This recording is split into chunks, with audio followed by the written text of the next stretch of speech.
Hey yo, thanks for tuning in to Celeb Source, your source for celeb news. Now today we have, hey yo man, we got Uncle Snoop, man, talking about when he saw Tupac in the hospital bed after being shot, man. Also, we got Snoop on Michael Jordan, man, and his thoughts on him. You see what I'm saying? We're gonna get to that in a second, man. We got 50 Cent weighing in on Queso's dad testifying against him in the murder trial. We also got Lil Durk and his pops, man, and what's going down with them, man, and the game of Mike Tyson. Again, thanks for tuning in to Celeb Source. And yo, if this is your first time to the channel, man, be sure to hit that like button if you feel any part of the content. We definitely appreciate that. That notification bell's waiting for your tap, man, so go on and give it a touch. And that subscribe button's waiting for your subscription, man, so go on and touch that too. See what I'm saying? Hey, yo, man, let's get right to it with, hey, yo, check this out, man. Look. The arm wrestling match between the game and Mike Tyson, okay? Yo, if you arm wrestle Mike Tyson, okay, how you think that joint would play out, man? Look, I might could give Mike a run for his money, right? But you might fare like dude in this clip right here. Hey, yo, take a look. Well, yo, Sauce, we got that fly clip on deck real quick.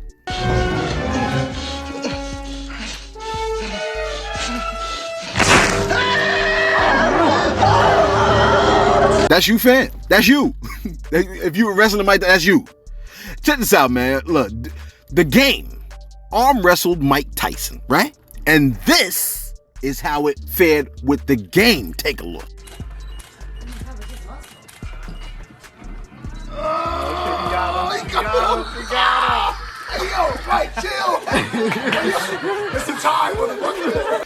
Now, after all that, right, the game posted, quote, this is what he said. He goes, quote, I beat Mike Tyson arm wrestling, and before you get started in the comments, he told me this eye to eye after it was over, right? He said, I went light on him in the end because I love him, and I found it in my heart. You know, I found it in my heart to let him come back. You see that? The game has a heart. You be thinking like these guys are straight killer. The game has a heart. He let Mike win. You see what I'm saying? He found it in his heart. He said, I found it in my heart to let him come back. LOL. Not to mention, he leaning in with his whole body and pulling on the couch arm. Strong behind ninja. Right? I don't think he was ready for my strength. Close quote. Yo, and keep in mind, the game is like 8'6". You know what I'm saying? What is it? 300 pounds, just straight muscle. You know what I mean? But you know, Mike has been able to take down folks like that, like left and right. You know what I'm saying? 50 times over. Anyway, look. That's what's up, man. You know what I mean? My man was arm wrestling the GOAT, Mike Tyson. You see what I'm saying? That's what's up right there, man. You know what I mean? Shout out to both of them, man. I like both of them, man. You know what I mean? Hey, check this out. The other day we had somebody came through in the comments. My man by the name of William Drake. Okay? My man came through in our comments and he stated, matter of fact, let me see if I can pull up his exact comment, right? Because I thought it was relatively significant. Where William Drake at? Drake, are you here, bro? William Drake came through and he said, damn, can I find it, man? I mean, come on, bro. You should be prepared for stuff like that. He go, yo, bro. I don't always comment, but you know I do it when I can. I work the night shift and I'm always listening to you and I'm getting ready to go grind out these hours. But I gotta disagree with you on the ratting thing. If I do a crime and I get caught, the cops gotta do their job. I'm silent. I knew what I was getting into before I did it, and I knew the consequences. However, that's why I no longer engage in criminal activity. Shout out to you, William Drake. And I 100% agree with what you're saying, man. That's different. I think what you said is a little bit different. If you do the crime with somebody else and you get caught, I'm not talking about now that you got caught, you now got to rat on your mans. That's not what I'm talking about. I'm talking about like you ain't did no crime whatsoever, but your mans did the crime. And now they like, yo, man, and you know who did it. You know what I'm saying? And they like, yo, your man said that you doing it or whatever. That's what I was talking about, something a little bit different. Anyway, look, this connects perfectly, right, with this next story on Lil Durk. Lil Durk's dad, Big Durk, okay? Dante Banks was arrested, and look, here come the mail, man. You know what I'm saying? 2:56. I thought the mail was supposed to be dropped earlier, man. You know what I'm saying? Look, let me not get on the mailman, my fault. You know what I mean? Because they dropping off my mail. But then again, you dropping off bills, fam. You know what I'm saying? Where the money at? Drop off some money, fam.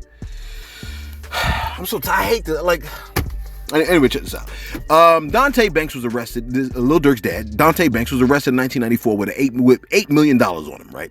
And he was charged with distributing crack cocaine and eventually got 2 life sentences.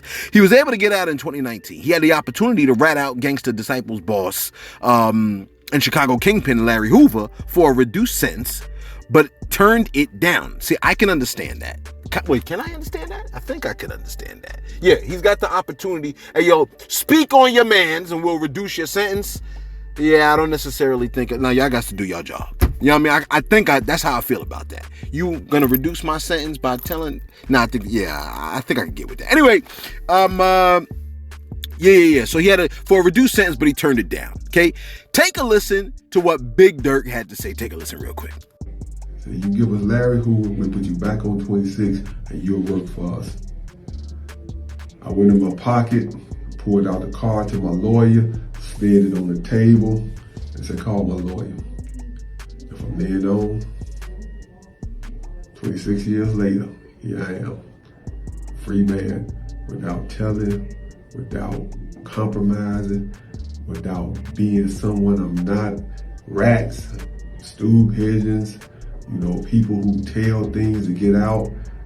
This is the type of life. We don't live this type of life. I'm a Muslim first and foremost, no doubt about it. But even in Islam, we don't believe in telling. We don't believe in rats. We don't believe in stool pigeons. So for someone to try to tell you to tell on somebody else to save your own neck and all this, you get in this thing, you hold your own weight. That's how people got to look at it. I'm in this, then I hold my own weight. You don't bring nobody else into this. You don't tell on nobody else to save your own skin. Get out of it. That's not your lifestyle. That's not what you're about. Get up out of it, But when the thing hits, when it hit, the impact come in, you continue to stand strong. And you continue to go down for what you believe in. And don't bring nobody else down with you. I like the little, I think it's Jeezy. I like the little saying he's saying in his little rap song, if you ever get caught up, don't mention my name. That's just one of the slogans I like.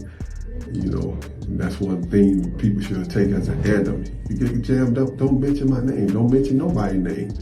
Just do you. Hey, yo, you see that last statement he made right there, man? He said, hopefully it played right. But if it didn't, he goes, yo, man, if that's not your lifestyle. He said, if that's not your lifestyle, that's not what you're about, then get on out of it. You see what I'm saying? See, I think that might be that whole civilian conversation. If I understand his point correctly. Listen, we've been new Bloods and Crips and GDs for years, okay? And we know all kinds of dirt that our neighbors be doing. You follow what I'm saying, man? Me, you, everybody, right? But our job is not to play detective. I'm not saying we should be out here playing detective and doing police work. You know what I mean? All of us, I know about crimes galore. I hear about crimes galore every day. I'm not out there, in the interrogation room pointing out folks left and right, man. Y'all got to really do your job for real. You know what I'm saying? But if you put a civilian in an interrogation room and they ain't did the crime, but they know that you did it, and my opinion is they probably gonna talk. Look, I know about it, and they trying to put 30 years on me, and you gonna continue with the bull-ish? F out of here, man. You know what I'm saying? Look, listen, man. I was listening to Rob Dollar yesterday, man. You know what I mean? That song Put That On My G yesterday. I'm a sucker for them hard tracks. You know what I'm saying? So don't get at me. Like, yo, man, that goes against what I thought you didn't like drill. Hey, yo, man, I like the song that's that. You know what I'm saying? I mean, yo, what you want me to do? You know what I'm saying? If I like a vanilla, I like vanilla. You know what I'm saying? Whatever. Anyway, I was listening to Rob Dollar, right? I ain't saying he's vanilla, but I'm just, you get what I'm saying, man? My man said, real ninjas don't tell what they see. You know what I mean? And I can get with that. See, a lot of folks be telling. Yeah, but let me throw this out here, though. The point is this. If it's true that real ninjas don't tell what they see, there's an astonishingly small number of real ninjas. Are you following what I'm saying, man? Look, the issue still remains this. The person that wants to throw the rock being the same bastard that wants to hide their hand. You see what I'm saying? Let me do my shout outs real quick. I got one shout out. I want to give a shout out to Willie D, who came through in our comments, man, showing us some love, man. Hey, yo, that is monumental to your boy Celeb, man. That really means a lot, man. The OG came through, man. And yo, shout out to Willie D, man. You know what I'm saying? Holding us down, yo. Because, you know, he could have just came through with a burner account and was like, yo, this dude is low-key funny. You know what I'm saying? Or this dude is cool or whatever, yada, yada. He could have did one of those stunts. But nah, man. He came through with the Willie D joint, with the check. My man said, I think he quoted something that I said, man. You know what I'm saying? And then he said, hey, yo, man, this dude is funny AF. You know what I'm saying? That's cuff, man. Yo, we appreciate you coming through, Willie D. You ain't had to do all that, man. And as always, man, you know, you blew our minds with that one right there, man. You know what I'm saying? So I was on 10 for a minute. Just letting you know that. You know what I'm saying? Let's get right back to it. Wrap this bad boy up. We got a short video for today. All right, let's check this out, man. We was telling you about we was talking about telling, right? We was talking about telling in the whole 9 yards. Now we're telling you about the father of K-Soul, the Jacksonville rapper that was accused of murdering 2 rival rappers, Lil Buck and Bibby, right? You heard that. Who I smoke? Remember? He said that name, Bibby, right? I believe he did. I don't really remember though, because I try not to listen to that song. I feel like, man, there's a curse attached to that song. I don't even want to listen to it. You know what I'm saying? But the damn thing is catchy as hell, though. I'm just throwing that out there. But it's horrible, man. Because I'm like, yo, man, what if, you know what I'm saying? Like, if I got a son and somebody singing that song about my son, I mean, I don't know what I would do. Anyway, the father of K-Soul. Matter of fact, I want you to take a listen to this news broadcast real quick. Breaking news this afternoon, the father of Jacksonville rapper K-Soul will testify against his own son in a very high-profile murder trial. This according to brand new court records first reported by First Coast News. On your sides, Ann Schindler. All right, so essentially prosecutors are saying that K-Soul's pops is the top dog of ATK, or Ace's top killers, and his 2 sons, being one of them being K-Soul, are ATK, one of ATK's lieutenants. Well, they're saying the 2 sons are his lieutenants. Now, this is coming from the prosecutor. So whenever something's coming from the prosecutor, I take all that with a grain of salt. Their job is to, you know what I'm saying, create this narrative, which may be accurate or not. And I'm not saying these guys are innocent or guilty. That ain't my position. I don't know as much details as they have. You know what I'm saying? But prosecutors will string together a story. I know that they are capable of stringing together quite the story. You know what I'm saying? I mean, I be thinking about that all the time. Right now with the Young Thug and the Gunna joint, they like, yo, Young Thug is the top dog. Gunna is his second in command. Is that what it is? You know what I'm saying? I know they'll say it is. I don't know. Anyway, if the 51-year-old is the boss, that means he's the Nino Brown of Jacksonville, damn near. You know what I'm saying?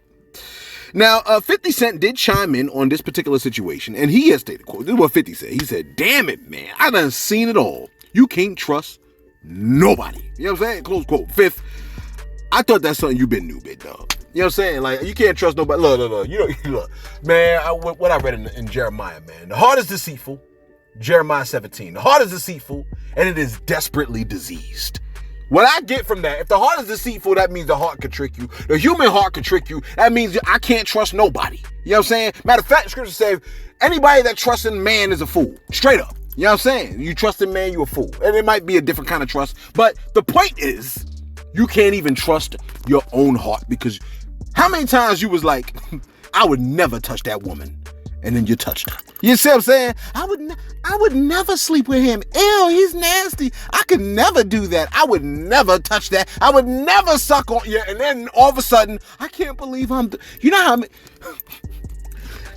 how many people said, you know how many women said, I can't believe I'm doing this. You know what I'm saying? If you can see me now, you see my eyebrows raised. You know how many times your boy done heard, I can't believe I'm doing this? I'm over there like, sis, I can't believe you're doing it either. But, you know what I'm saying? Keep going. But, you know what I'm saying? That was, you know what I mean? That was before, when I was, you know what I'm saying, all up in the, you know what I mean? In another realm of existence. You know what I'm saying? Now, you know what I'm saying? Your boy's a little bit different. But, look, listen. Let me, and finally, I gotta keep myself out of trouble, because you never know. You know what I'm saying? You never know who's listening. You know what I mean? Listen, man, would you believe that Snoop Dogg can become starstruck, man? Look, I always fancy myself as someone who is super unimpressed with celebrities. You know what I'm saying? Like, you know what I mean? But when I be seeing D-level celebrities, that starstruckedness kicks in, and I be forgetting what to say. It's weird, man. You know what I mean? Anyway, yo, 'cause, one time I saw Usher. You know what I'm saying? I was at the McDonald's, man. You know what I mean? In Manhattan. And Usher came through, and I was kind of starstruck, man. I was like, damn, I forgot. Like, I was like, didn't he playing something, man? But I was like, I was trying to tell myself, like, bro, that's Usher, man. Like, that's Usher. You know what I'm saying? I was like, I wanted to say something to him, man. But, the people around me was like, nah, don't say nothing to him because, you might get jumped. I was like, bro, like, he's just Usher. He's not a... Anyway, check this out, man. Take a listen to what Snoop Dogg had to say when he was asked to DJ Michael Jordan's party. Hey, yo, take a listen. What's the craziest deal you think you've done? Anything you pop to mind? I know one of the craziest deals I turned down, it was like $2 million to DJ for, I think it was a Michael Jordan event, and I turned it down. And I never met Michael Jordan. And I meet him, and I want to meet him on a different, I don't want to meet him on I'm out there DJing. I want to meet him as a fan. Boss. Yeah, as a fan, as a boss. It's like, Mike, I love you since North Carolina. I'm a big fan of yours. I love what you do. You're one of the greatest to ever do it. All right, man, hopefully that joint played, man. I don't know why people be trying to cut their videos that we can't play them. You know what I'm saying? I mean, come on, bro. I'm one hand wash the other, man. You know what I'm saying? The other hand scratch the butt. Listen, he said, this is what Snoop says. He goes, one of the craziest deals I turned down was a $2 million deal to DJ for Michael Jordan event, and I turned it down. This is what he says on the Impulsive podcast. He goes, and I never met Michael Jordan, and I want to meet him. Because I was doing some other ish. I had some ish to do. Close call. Ain't that funny? I was supposed to meet Michael Jordan, but nigga, I had something to do. You know what I'm saying? I had what you had to do? Bruh, I had to go to Walmart and get me some magnesium. You know what I'm saying? Because, you know what I'm saying, I had a muscle cramp. You know what I'm saying? I had to go to Walmart and get something, man. Michael Jordan could wait. Michael Jordan could wait. You know what I'm saying? I'm sure he'll keep me waiting. You know your boy Celeb don't be waiting, right? I be trying not to wait for folks. You know what I'm saying? Like, I be like, yo, man, when I used to be at work and I got to talk to somebody, and as soon as I get the sense they have me waiting, I'm out. You know what I'm saying? You ain't gonna have me sitting around here waiting looking crazy. Anyway, look. Ain't it funny though? Snoop is like, yo, don't call me to work for you. Call me to smoke with you. You know what I'm saying? Look, I heard Michael Jordan has quite the personality though, man. I could see him like, I ain't looking for a friend. You know what I mean? He's like, well, you know what? You ain't getting a DJ. You know what I'm saying? You ain't getting me to DJ. Shout out to Snoop for that, man. I like that answer, man. I was doing something. You know what I mean? I can't wait to tell my supervisor. As soon as they ask me, are you coming to class? Are you going to be in class or are you going to be, I was doing something. What you doing? I was at Dunkin' Donut getting a cold brew with an espresso shot. You know what I'm saying? Hey, yo, check this out, man. Let me ask you a question, though. We still on Snoop. Let me ask you a question. You ever seen someone die violently right in front of you? You're like, this is quite the turn. Hey, sometimes it be that way, man. You know what I'm saying? Look, one time, right? I saw somebody get stoned to death. You're like, where the hell was you at? Never mind all that. You know what I'm saying? I was on my way in a whatchamacallit, right? And shorty that I knew, she came up to me. She was like, hey, yo, let me show you something real quick. I said, all right, bet. She leads me to a crowd of people, right? They look like they dancing and dropping something heavy onto the floor. Come to find out, there's a mangled man on that floor with people dropping huge boulders like rocks onto this man's head and body, and they dancing around the mangled mess. You know what I'm saying? You're like, what the hell was that? How did he get in that position? Something about, you know what I'm saying, violating a young girl or something like that and robbing somebody's house, home invasion type stuff. You know what I'm saying? But they caught him. There's blood and flies around the man's mouth and everything, man. You know what I'm saying? That joint's in my long-term memory. The joint was insane. How old was I? About like 15, 16 or something like that? I think I was 15, 16 or something like that. Look, listen. After all that, right? The joint was insane. But after all that, I'm looking at the flies around the man's mouth. I went to class. You know what I mean? You're like, where the hell was you at? That ain't important. The point I'm trying to make is this. I saw it, okay? And although I don't think it had an effect, you know what I'm saying, because I ain't no dude, I certainly remembered it. Listen, you like, what the hell has it got to do with anything? You got something more important to do? Snoop said that he remembered the moment when Tupac was murdered and his reaction to the situations. Snoop said this. He goes, when we drive to Vegas to see Pac, we got to Suge's house first. So we ain't even seen Pac, okay? We just talking to Suge and he got the head wrapped and he telling us what happened. And Pac gonna be all right. He gonna pull through. He got shot 9 times before. He gonna be all right. They hit me in the head. I guess if somebody do get shot 9 times, you pretty much damn near think like, man, he ain't gonna die. How many times they ain't shot and he's skinny. Anyway, Snoop continued on and said, he got tubes in him and it's like when I walked in, I could just feel like he wasn't even there and I fainted. Then his mother got me up and walked me in the bathroom and had a conversation with me about being strong. She was like, my baby ain't never seen you weak. I don't want you to be weak in front of him. You go in the bathroom, fix yourself up, and you go back in there and you talk to him and tell him how you feel. You see what I'm saying? And of course we know, Pac didn't make it out of that. You know what I mean? That's a crazy conversation. That's a crazy story, man. You know what I mean? We rarely hear about, artists, talking about situations that really make them. And Snoop said, man, he fainted, man. Hey, yo, man, that stuff is crazy, yo. Hey, yo, man, be sure, be sure to pray for the people around you, man. You know what I'm saying? I be thinking about stuff like this all the time. Like, none of us know how we gonna go, man. You know what I mean? When I couldn't breathe the other day, I was like, yo, man, am I gonna die like this? And you know what the first thing in my head was, man? The first thing in my head, I was like, because I was having problems breathing, man. You know what I'm saying? Because I had inflammation, you know what I mean? My muscles and stuff like that, it was so when I breathed, I think my body was pushing up against the inflammation, so it hurt, so I couldn't breathe because it hurt. You know the first thing in my head was? I was like, I can't breathe. And then I said, man, I'm gonna die like a sucker. You know what I'm saying? Not being able to breathe over here, man. I'm not saying it was good. I'm just saying it was a weird thing to think. I was like, yo, I'm gonna die like this, man. And I like, everybody want to die in their bed, so I hopped up in the bed. Like, man, let me lay on my bed, because everybody want to go in their bed, don't they? You know what I mean? Then I started panicking. Do I got COVID again? You know what I'm saying? My bad. Let me get the hell up out of here. You like, yo, man, are you done? Yeah, we done. We done. Okay? You died for us to be done. We done. You know what I mean? And you let us know your thoughts in the comments below, man. If you walked up to a mangled mess on the floor and people were dancing around dropping boulders on their head, what country do you think you'd be in? You know what I'm saying? What should we deal with people that violate women? Should we drop boulders on their head, man? I think we should. You ain't supposed to violate women. You know what I mean? So you violate women, man, we need to drop boulders on your head, drop boulders on your crotch, fam. You know what I'm saying? Just mangle a joint. My bad. You let us know your thoughts in the comments below. Be sure to like, be sure to subscribe. Thanks for tuning in to Celeb Source, your source, celeb news.